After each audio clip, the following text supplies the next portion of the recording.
20 anys de la Festa de l'Oli. Sí, 20 anys de contínua promoció del nostre producte, l'oli i les oliveres.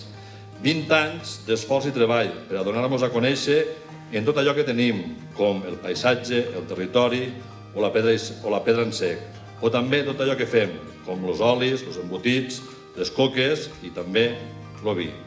Perquè 20 anys de Festa de l'Oli és molt important, per tant, la iniciativa que ha tingut, en aquest cas, l'Ajuntament, el poble de la Fatrella, per a poder tindre aquesta festa, per a poder donar a conèixer, per poder donar a promocionar el nostre producte,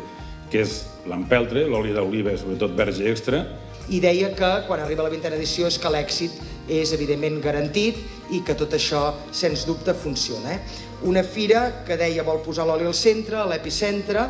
al punt de mira, i jo, quan penso en l'oli i arribo amb cotxe a la Terra Alta i concretament a la Fatrella i mires al teu voltant, t'adones que avui no només d'alguna manera es fa un homenatge a l'oli, que també evidentment i a la resta de productes que he anomenat, sinó que va molt més enllà, perquè parlar d'oli i sobretot fer-ho a la Terra Alta és també parlar de paisatge.